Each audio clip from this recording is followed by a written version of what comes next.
আসসালামু আলাইকুম। ইউএসের 2025 সালে যে ডক্ট্রেন ঘোষণা করা হয়েছে, এই ডক্ট্রেন আসলে কি মুসলিমদের জন্য ক্ষতিকর হবে নাকি মুসলিমদের জন্য আশীর্বাদ স্বরূপ হবে, এই বিষয়ে আজ বিস্তারিত আলোচনা করব। আহ, পূর্বের ভিডিওতে ইউএসের এই স্ট্র্যাটেজি নিয়ে ডিটেল আলোচনা করা হয়েছে, কেন কিভাবে অথবা কি করতে চায় এই বিষয়ে আলোচনা করা হয়েছে। আপনি চাইলে উপরে আই বাটন থেকে দেখে আসতে পারেন। তো শুরু করা যাক।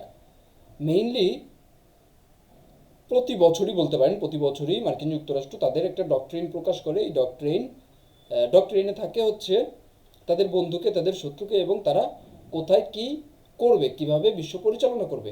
এর মধ্যে মূল বিষয় হচ্ছে তারা মিডল ইস্ট থেকে তাদের সৈন্য প্রত্যাহার করবে। এখন মিডল ইস্ট থেকে যদি সৈন্য প্রত্যাহার করে, যেই মিডল ইস্টে মার্কিন যুক্তরাষ্ট্র লক্ষ লক্ষ মুসলিমকে, লক্ষ লক্ষ মানুষ হত্যা করেছে, সেইখান থেকে যদি তাদের সৈন্য প্রত্যাহার করা হয়, সেক্ষেত্রে এটা কি মুসলিমদের জন্য ভালো হবে? কারণ মুসলিমদের কেন্দ্রই ধরা হয় মধ্যপ্রাচ্যকে। মধ্যপ্রাচ্য শান্ত থাকলে মুসলিমরা শক্তিশালী হবে, মুসলিমরা সামনের দিকে এগোবে। অর্থনৈতিকভাবে মুসলিম দেশগুলো বা মধ্যপ্রাচ্যের দেশগুলো যত দ্রুত অগ্রসর হবে, পুরো মুসলিম বিশ্ব তত দ্রুত অগ্রসর হতে পারবে। এত বেশি অর্থ মধ্যপ্রাচ্যে রয়েছে বা মধ্যপ্রাচ্যের দেশগুলোর রয়েছে। এখন মধ্যপ্রাচ্যের বিস্ফোরা যে ইসরায়েল, মধ্যপ্রাচ্যের সিকিউরিটি দেওয়ার জন্য মার্কিন যুক্তরাষ্ট্র মধ্যপ্রাচ্যে ছিল না। মেইনলি মার্কিন যুক্তরাষ্ট্র মধ্যপ্রাচ্যে ছিল সেই মধ্যপ্রাচ্যের বিস্ফোরা ইসরায়েলকে সিকিউরিটি দেওয়ার জন্য বা ইসরায়েলকে বাঁচিয়ে রাখার জন্য। এখন এটা আরও অনেক আগে থেকেই বোঝা যাচ্ছে যে মার্কিন যুক্তরাষ্ট্র ইসরায়েলের সম্পর্ক কিছুটা খারাপ হচ্ছে, এবং এইটার এগেনস্টে মার্কিন যুক্তরাষ্ট্র এটা অনেক দীর্ঘমেয়াদী পরিকল্পনা যে তারা পিছে সরে যাবে, পিছনে সরে যাবে। এটা দীর্ঘমেয়াদী পরিকল্পনা। এই পরিকল্পনাকে মাথায় রেখেই মধ্যপ্রাচ্য থেকে যদি সরে যায়, সরে যাওয়ার পরে যাতে ইসরায়েল টিকে থাকে বা ইসরায়েলের দিকে কেউ চোখ তুলে না তাকাতে পারে, এই ব্যবস্থা করার জন্যই অ্যাকচুয়ালি ট্রাম্প 2020 সালে আব্রাহাম চুক্তির ঘোষণা করে। আর এই আব্রাহাম চুক্তির মাধ্যমে মোটামুটি মরক্কো, তারপর হচ্ছে আরব আমিরাত, আরও দুই তিনটা দেশকে এই চুক্তির অন্তর্ভুক্ত করে ইসরায়েলের সাথে শুধুমাত্র বন্ধুত্বপূর্ণ না, এক ঘরোয়া সম্পর্ক তৈরি করা হয়েছে, যাতে ইসরায়েলের বিরুদ্ধে এই দেশগুলোতে কেউ কথাও না বলতে পারে, এমন একটা পরিবেশ তৈরি করা হয়েছে। এরপরে আপনারা দেখবেন সিরিয়া যুদ্ধে, যেখানে ইসরায়েল চাচ্ছে না, এতদিন বোঝাটা খুব ডিফিকাল্ট হচ্ছিল যে আসলে মার্কিন যুক্তরাষ্ট্র কেন সিরিয়া যুদ্ধে শুধুমাত্র সিরিয়াকে সমর্থন দিয়ে যাচ্ছে। এখানে এই কারণটাও খুব গুরুত্বপূর্ণ, তাদের পিছনে সরার কারণটা। তারা এখন শান্তিপূর্ণভাবে পিছনে সরে যেতে চায় এবং মধ্যপ্রাচ্যের যে দেশগুলো আছে তাদেরকে নিজেকেই নিজেদের সিকিউরিটি নিশ্চিতের কথা বলছে। আর এটার জন্য সিরিয়া খুবই গুরুত্বপূর্ণ। সে জানে ইসরায়েল দুষ্টু ছেলে, ইসরায়েলকে থামানোর জন্য সিরিয়াকে কিছুটা হলেও শক্তিশালী করতে হবে।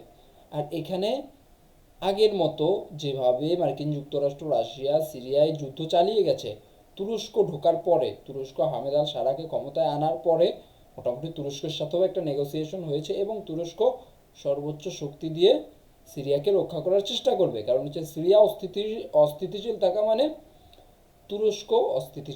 তুরস্কের অর্থনীতির উপর ব্যাপক প্রভাব পড়া। কারণ হচ্ছে যখন সিরিয়ায় যুদ্ধ চলছিল, তখন প্রায় 40 লাখের মতো অধিবাসীকে তুরস্ক গ্রহণ করেছিল এবং তুরস্ক তাদের সব কিছু বহন করছিল। এটা তুরস্কের অর্থনীতির উপর ব্যাপক চাপ সৃষ্টি করছিল। এই কারণেও তুরস্ক সিরিয়াকে শান্ত রাখার চেষ্টা করবে এবং ইসরায়েল তো নিঃসন্দেহে তুরস্কের জন্য বড় একটা হুমকি। আর সিরিয়াকে যত বেশি শক্তিশালী রাখা যাবে, ইসরায়েলকে তত বেশি কন্ট্রোলে রাখা যাবে। এই কারণে মার্কিন যুক্তরাষ্ট্র এখন সিরিয়াকেও সমর্থন জানাচ্ছে। এখানে জিসিসিভুক্ত দেশগুলোর হাতে মোটামুটি মধ্যপ্রাচ্যের ক্ষমতা দিয়ে দেওয়া হচ্ছে বা ক্ষমতায়নের একটা পরিকল্পনা হচ্ছে, যাতে অন্য কোনো দেশ এসে, যেমন ইরান এসে বা অন্য কোনো শত্রু রাষ্ট্র এসে মধ্যপ্রাচ্যে ক্ষমতা না খাটাতে পারে। এই কারণে হচ্ছে কিছুদিন আগে সৌদি আরব পাকিস্তানের সরাসরি চুক্তি হয়েছে যে পাকিস্তান সরাসরি সৌদি আরবকে নিউক্লিয়ার সহায়তা দেবে। এটাও আমেরিকার এই ডক্ট্রেইনের বা পূর্ব পরিকল্পিত ডক্ট্রেইনের একটা অংশ। এবং সৌদি আরব, আরব আমিরাত, কাতার এবং অন্যান্য যেই মিডল ইস্টের দেশগুলো আছে তাদের সাথে বড় মাপের চুক্তির পেছনেও এই ডক্ট্রেইন কাজ করছে। এই ডক্ট্রেইনের মাধ্যমে মধ্যপ্রাচ্যকে সে শক্তিশালী করে মধ্যপ্রাচ্য থেকে বের হয়ে যেতে চাচ্ছে। কিন্তু এইখানে যদি মুসলিম বিশ্ব এই গ্যাপটাতে, মার্কিন যুক্তরাষ্ট্র পেছনে উঠছে, চীন সামনের দিকে এগোচ্ছে, রাশিয়া সামনের দিকে এগোচ্ছে, এই গ্যাপটাতে যদি মুসলিম বিশ্ব শক্তিশালী না হতে পারে, তাহলে মুসলিম বিশ্বের জন্য মার্কিন যুক্তরাষ্ট্র যতটা ভয়ঙ্কর ছিল তার চেয়ে বেশি ভয়ঙ্কর হতে পারে চীন ও রাশিয়া। এটা বোঝার জন্য আপনি খুব বেশি দূরে যেতে হবে না। চীনের উইগুর মুসলিমদের কি অবস্থা আপনারা খুব ভালো করে জানেন। চীনের মানুষের মধ্যে মানুষত্ববোধ, ধর্ম, তারা ধর্মে বিশ্বাস করে না। যারা ধর্মে বিশ্বাস করে তাদের মধ্যে ন্যূনতম মানুষত্ববোধ থাকে। রাশিয়ার কথা যদি বলতে যান, 1922-এ যখন অটোমান এম্পায়ার পড়ে বা অটোমান এম্পায়ার ভেঙে পড়ে, অটোমান এম্পায়ার ভেঙে পড়ার আগে অটোমান এম্পায়ারকে ভেঙে ফেলার জন্য প্রথম ভূমিকা পালন করে হচ্ছে সোভিয়েত ইউনিয়নের লিডাররা। প্রথম সাহস দেখায় সোভিয়েত ইউনিয়নের লিডাররা। আর এটা হচ্ছে সেই রাশিয়া। আজ পুতিন যতই দেখাক, সুযোগ পেলে পুতিনও মুসলিমদের যথেষ্ট পরিমাণ ক্ষতি করবে। আপনারা চেচনিয়া যুদ্ধ সম্পর্কে জানবেন, সেখানে কোনো রহম দেখানো হয়নি। এই হচ্ছে বিষয়। কিন্তু এই স্ট্র্যাটেজির ফাঁকে আর এই গ্যাপটাতে যদি মুসলিম বিশ্ব শক্তিশালী না হতে পারে, সেক্ষেত্রে এটা খুবই ভয়ঙ্কর হবে। বাট পরিবেশ যেটা তৈরি হয়েছে সেটাতে মনে হচ্ছে মুসলিমদের উত্থান অনিবার্য। তুরস্ক যেই গতিতে সামরিক ইন্ডাস্ট্রিতে এগোচ্ছে, তারপর হচ্ছে সৌদি আরব, আরব আমিরাত যদিও ইসরায়েলের পক্ষে ব্যাপক কাজ করছে আমেরিকার হয়ে, বাট এটা পরিবর্তন হবে।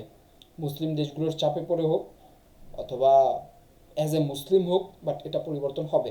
আর তুরস্ক যেই গতিতে এগোচ্ছে সেই গতিতে পুরো বিশ্বের অস্ত্র ভাণ্ডারের গুরুত্বপূর্ণ দখল নিতে পারে তুরস্ক। কারণ মার্কিন যুক্তরাষ্ট্র যেখানে অস্ত্র দিতে পারেনি সেখানে সৈন্য পাঠিয়ে তাদের নিরাপত্তা দিয়েছে। আর পুরো পৃথিবীতে যেই পরিমাণ সামরিক অস্ত্র প্রয়োজন মার্কিন যুক্তরাষ্ট্র একা দিতে সক্ষম নয়। আর এই জন্য তুরস্ক সাশ্রয়ে ভালো মানের অস্ত্র দিচ্ছে। আর আগামী দিনগুলোতে দেখা যাচ্ছে তুরস্ক যেই গতিতে এগোচ্ছে সেই গতিতে আগামী দিনগুলোতে তুরস্ক প্রধান সামরিক উৎপাদনকারী দেশের তালিকায় চলে আসবে। আর তুরস্ক চাচ্ছে মুসলিম দেশগুলোকে নেতৃত্ব দিতে। অলরেডি তুরস্ক একটা নেতৃত্ব স্থানে পৌঁছে গেছে। পাকিস্তান অস্ত্র উৎপাদনে যাচ্ছে, মিশর অস্ত্র উৎপাদনে যাচ্ছে, ইন্দোনেশিয়া অস্ত্র উৎপাদনে যাচ্ছে এবং অর্থনৈতিকভাবে স্ট্যাবল হচ্ছে। তো পরিস্থিতি বলছে মুসলিম বিশ্ব একটা ঐক্যের দিকে, একটা উদীয়মান শক্তির দিকে এগোচ্ছে। পৃথিবী আগে যেমন মার্কিন যুক্তরাষ্ট্র একা কন্ট্রোল করতো, সেটা হয়তোবা চীন রাশিয়া পারবে না। মুসলিমদের উত্থান এটা আটকে দিবে। আর তুরস্ক যথেষ্ট পরিমাণ চেষ্টা করছে মুসলিম দেশগুলোকে নিয়ে একটা জোট করে তারা নেতৃত্বে পৌঁছতে। আর এটাই মুসলিম বিশ্বকে আশার আলো দেখাচ্ছে। আর আপনারা অটোমান এম্পায়ার সম্পর্কে জানবেন, তুর্কিরা সেই অটোমান এম্পায়ারেরই পূর্বসূরি। আর অটোমান এম্পায়ার ঠিক এভাবেই তৈরি হয়েছিল। যখন যেই কাবিলাগুলো তাদের কথা শোনেনি বা যেই মুসলিম গোত্রগুলো তাদের কথা শোনেনি, তাদের গলায় পাড়া দিয়ে তাদের পেছনে এনে দাঁড় করিয়েছিল। তুরস্ক এখন ঠিক সেই দিকেই এগোচ্ছে। নেতৃত্ব চাচ্ছে, কিছু দেশ নেতৃত্ব দিচ্ছে না।